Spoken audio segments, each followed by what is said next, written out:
Hi, everyone. Welcome to Mama Wears Athleisure. I am your host, Mariela de Santiago, a first-time mom. We focus on all things mom with tips to help make life easier and more organized for all you mamas out there.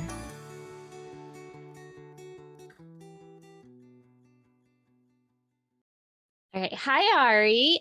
Thank you for joining us today. Let's go ahead and start off with having you share a little bit about yourself and your background, and then we'll dive into learning you're pregnant. Perfect. Awesome. Thank you so much for having me. I'm really excited to do this. So my name is Ari. I'm 32. We're having our first baby boy. We're due on Valentine's Day. So Valentine's Day baby. It's going by very fast. My husband and I live in California in San Jose. We're originally from Boston, Mass. It's been an exciting time so far. Well, as you can tell, I have my little one here because he didn't want to take a nap. And if I leave him alone, he will let me know that he's not very happy with me. He's not the nicest boss sometimes. It's all good. He's our VIP for the day. I love it. Yes. I would love to have you share about learning that you're pregnant, and then we can talk a little bit about what changes, because I don't feel like you really realize how much you have to give up until you're actually in it and you're like, wait, what? I have to give that up. So true. Okay. Yeah. So I'll start with, how we found out. So it was over the summer in June. We had been trying for a few months, and kind of how it typically starts. I was late for a few days. So my husband and I figured, okay, something might be going on. But of course, perfect timing. He had to go back to the East Coast for a trip. I was staying in California. We didn't take the test or anything yet. We were going to do it once he got back, if still hadn't gotten my period. And so every day he's away, he's checking in, any updates, I was like, no, not yet. It was killing him because while he was back home, he hung out with a couple of our really good friends who there was at least two of them told him that they were pregnant. And so he knew inside that we were probably pregnant, but he's like, I can't say anything yet. So anyways, it was a wild weekend for him. I finally decided I wanted to take a test and figure out before he got back to California, because if we were pregnant, I really just wanted to do something cute for him. So sure enough, took the test, took a few. They were all very pregnant very quickly, which was amazing. So I just had myself and our two dogs here to just kind of go crazy with for a couple nights. He was getting back in on I think a Tuesday or Wednesday night. And I got the dogs bandanas. We have a girl and a boy dog. So one said big sister, the other said big brother. I put the bandanas on and had them waiting at the door for when he got back, had the pregnancy test on the counter, and just kind of sat there, let him come in, couldn't say anything, just immediately started bawling. And he was like, what is going on? But then, he quickly realized what was going on. And it was a great night. Super happy. Lots of hugs, lots of tears. I love that you did the bandanas, because we did the bandanas too. But I think I had told you this before. I had ordered them on Amazon, and I was driving, and my husband was using my phone to navigate, but I get the little alerts from Amazon whenever something is delivered. So he saw the alert. We had a couple of our neighbors with us that we were dropping off. So he didn't say anything until we drove off. And he's like, so is there something you need to tell me? Classic. Yeah. So it's kind of like that whole, I totally get what you mean by like, you wanted to take the test with him, but then at the same time, you didn't want to because you wanted to surprise him. So it's kind of this like battle of like, well, do I let him experience that with me, or do I like want to just like do something really cute? I don't know. It ended up working out. I like looking back on it, I realized for whatever reason, I felt like it was nice to just have the moment for myself first, because, as the woman carrying the child, you go through a lot physically, emotionally, all the above. I mean, the husbands as well, but it's different when you're the one carrying. So I think it was just a cool experience to just have that moment for myself. When it came back positive, I was like, okay, this is going to change, but this is amazing. This is what we were hoping for. And then do something cute and fun when he got back. And I don't think that men, it's not as real for them as it is for us during those 9 months, because they're not going through the physical changes that we are, like heartburn. Or I can't sleep on my belly now, and I can't get comfortable because I can't turn. Mm-hmm. Or I can't bend over and shave my legs in the shower. Yeah. There's so many things, and I remember when I took my test, I had called the doctor, to make an appointment, Well, first of all, I said, I need to come in to make sure that I'm pregnant. And then they said, I'm not joking. They said, well, did you take a pregnancy test? I was like, yeah. Well, was it positive? Yeah. Okay, let's go ahead and schedule your first appointment. That's all you need. Yeah. Yeah. That they did the same with me. I was like, okay, so Like, all right, yeah. we're jumping right in here. Yeah. Okay. I'm like, wait, it can't be like a false positive. Oh, oh, well, all right. I guess we're just going to go into this. Like, I'm clearly very pregnant. Yeah. Yeah. They just got, yeah, my doctor did the same thing. They just said, come in, got right into the ultrasound, there was a baby in there. It's like, okay, so there's no confirmation. You're just gonna, take me at my word and my pregnancy test. Yeah. Sounds good. So let's talk about what we have to give up. So obviously, any sort of substance like alcohol or smoking, right? We all know that. What were some things that were surprising for you? I don't know if it was necessarily surprising, but I kind of relearned after I got pregnant that I could not have deli meats. Some moms, especially if they've had more than one kid, they're like, you can have one or two sandwiches. It's not going to kill you. But since it's our first, I've been trying to be as strict and stick to what my doctor recommends as possible. So yeah, the deli meat thing, because that's literally been my only craving this entire time, still to this day, is a cold turkey sandwich. Oh my gosh. It's driving me crazy. It's all I want. I know I could probably have one, but I think you and I were talking about this not long ago. There was like a listeria outbreak or something because of deli meat. So you Stay away.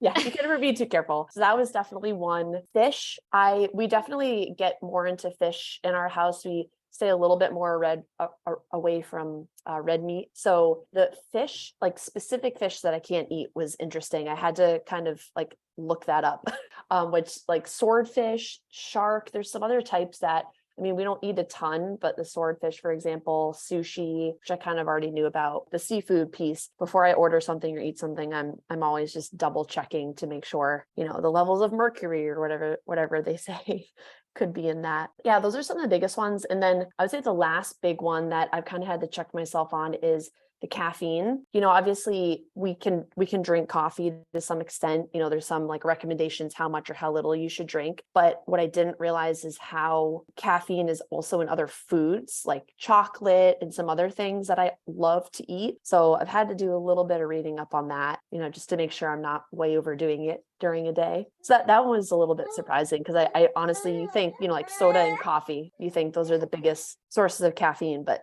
there's a little more to it than that. So just took some more learning, some more time. For me, it was the massage. The Mm. massages. Oh, I love massages, but once you're pregnant, they definitely change. And Yeah. you have to lay on your side and the pressure's not. I love the hard pressure. So I'm like, go ahead, put your elbow in there, get that knot out. Yeah, that's no longer the case.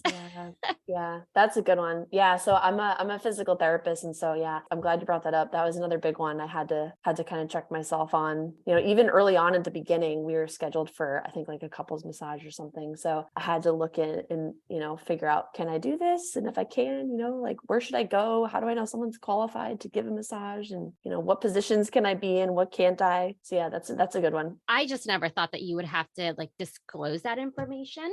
There's also the hot tubs, steam room, sauna. Yeah, exactly. Hot baths. Yeah. Yeah. I started to take a thermometer. I love baths and I loved them even more while I was pregnant because it just really helped kind of relax me. But I had to always take a thermometer to check my bath water temperature because I love warm, hot baths. I would say, the other thing, so live concerts, we can obviously still go, but I remember there was one recently my husband and I went to. It was like a big, like a holiday work party. And I realized we were standing like not right up at the stage, but like kind of close. It was outdoors, so it wasn't, too loud or too crazy, but there was a speaker not too far from us. And so I could feel the baby like tumbling around in there, kicking. And I was like, oh, wait, do we need to be worried about like the sound level, the noise level? Like what's going on here? Talked to my doctor after just to double check it. And, I was of course freaking out. Like, did I do anything wrong? She's like, no, as long as you don't go to concerts every day and stand right up at the stage in the mosh pit, you're fine. But basically the point is like all of those little things, kind of like you were talking about, that are just like in life, were just normal, that we would just, get up and go to or experience or eat. I found myself having to like pause for a moment and be like, okay, is this good? Is this going to be good for the baby before moving forward? Yeah, you definitely have to kind of question and like check yourself, even with something that just that is not very obvious. Like like I said, I just would have never thought that a massage would have been an obvious thing that you have to think about. I mean, you've always heard about caffeine. For me, oh, and the heartburn. I had really bad heartburn every day starting at Oh, 4 o'clock. not fun. Not No, fun. I don't know if you're Yeah. having it. I luckily have not dealt with that, but definitely like the breathing. I don't know if you've experienced this, but certain positions lying down, like if I'm too flat, if my head's not elevated, if I'm too much on my back, I can just feel like the pressure from the baby and just whatever else. I can tell that breathing starts to become a little bit more difficult. So I just have to adjust my position a bit. But especially at night, like when I'm lying down, I have to stack the pillows a little bit and try to find a position that works. That's been a thing for sure. I'm glad that you mentioned breathing because that actually takes me to my next one, working out.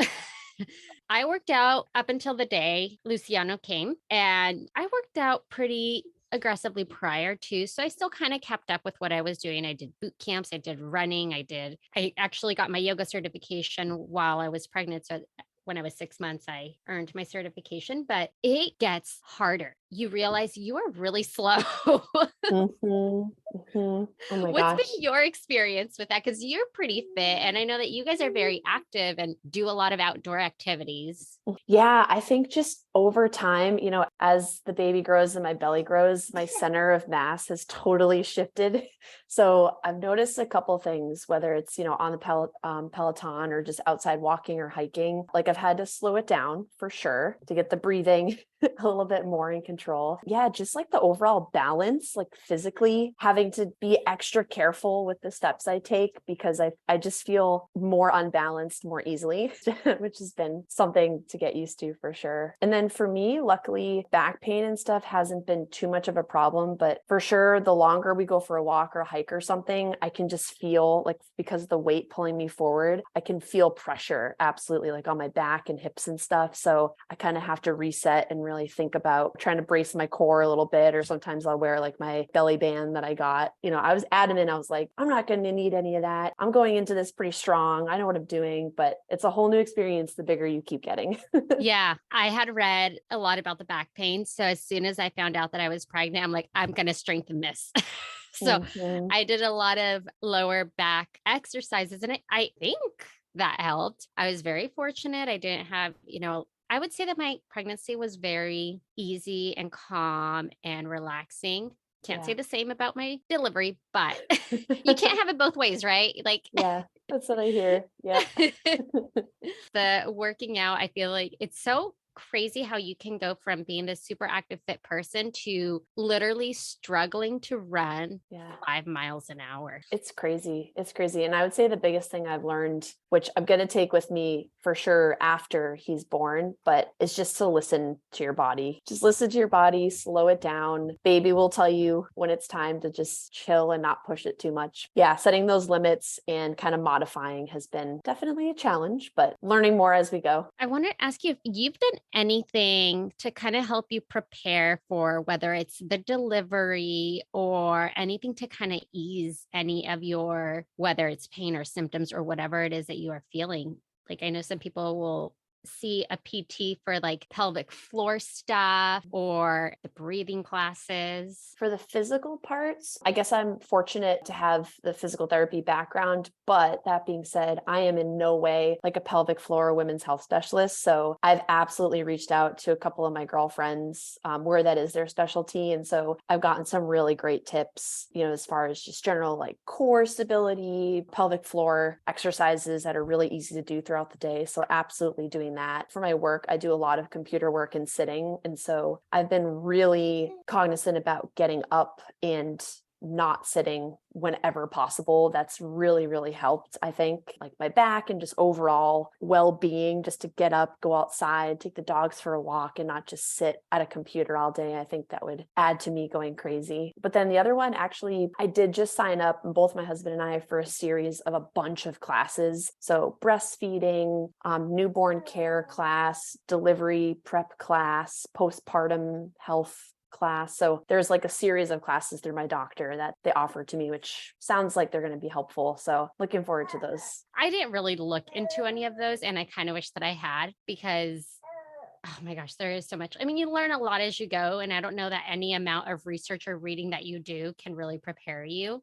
Yeah. because every child is so different, and your body might not react the same way as anyone else's, or your delivery might not be like what you're expecting it to be. So there's just so much, but it is really nice to at least have like a little bit of knowledge and background. You mentioned the breastfeeding. I really wish I had taken a class on that. Oh my goodness, it's a full-time job itself. Yeah, just the thought of it is overwhelming for sure. But honestly, I have to give like you and like my other girlfriends and family members credit, because you guys are the reason why I've learned so much of what I have and learned that there's classes like this. Like one of my girlfriends just took a class all about, like breastfeeding, and then she took another one on prepping for delivery and stuff. So that made me think, oh, I wonder, if my doctor has something like that. So I reached out, and sure enough, they had a whole series. So I don't know if I could have gotten through this whole thing as relaxed and as easy as I have so far without my people around me. And there's a handful of women right now that are actually pregnant with me, which has been like a godsend. I think the more people you can surround yourself with and lean on to help you as you go throughout this journey, the better. Wise words. That is really true. It's so helpful to have other friends that have either already experienced this or that are going through this with you, because you learn so much, even just with two friends. Both of their experiences are so different. So you're going to learn some sort of new information from each of them. Yeah, 100%. Ari, do you have any other tips, suggestions? And you get to see how much they move as they're 8 months. He has not sat still. He's the best. I do actually, so I don't forget, as a recommendation from a girlfriend, there's a book, and I don't know if you've heard of this. So an author, I guess she's had 2 books now, at least, that both my husband and I have read that I found super helpful. I have it right here. I know you can probably see it. I have that one. Expecting Better. Yes. Yeah. Expecting Better. So the author is Emily Oster, and then she does another one. I don't know if you read her other one called Crib Sheet. Yes, we have it. Yeah. We haven't read it, but we have it. Yeah. So the Expecting Better is all through pregnancy. And then the Crib Sheet is basically what comes after. So once baby's born and everything you could think about for preparing and making decisions. I love her because her background, she's an economist. The way she approaches her decisions, she takes in all of the data. She looks up all of the research, everything her doctor says, and she makes like a really calculated, informed decision with everything to do with her pregnancy or the baby after birth. I've just absolutely loved like her approach to how she sees these things and makes decisions. It seems like a much more doable way to take in all of this insane amount of information you get and try to figure out what the best decision is for you and your little one. But yeah, so her name's Emily Oster, and I've absolutely loved her book so far. So for sure would recommend them. I don't know if you just noticed that he literally just threw up while you were sharing all of that. Yeah. Amazing. So cute. Get ready. But he doesn't seem upset about it. He's fine. That book is really good. It's super informative. I loved that everything was backed up by data, with the caffeine, for example, where she kind of talked about what the reasonings were for the recommendations, or, why some studies haven't been done, which a lot of that makes sense. Like, for example, with alcohol, you can't have pregnant women sign up to do a study to see what the effects are if they drink alcohol. Like that, it would be not the most horrible. Ethical. Yeah. The consensus is just don't. Exactly. Yeah. Well, thank you so much. I appreciate you taking time out of your day to share with all of us, and for letting my little one be a part of this anytime. He was the star of this. Anytime. Such a star. He wanted to give us a show by letting us know that he had to go ahead and throw up whatever was in his belly this morning. I love it. Wouldn't have it any other way. Thank you so much. Thank you so much for having me. This is great. Thank you for listening. Tune in next week for our next episode. You can find us on Instagram for more updates and tips. Be sure to subscribe wherever you listen to your podcasts, and give us a review if you like us.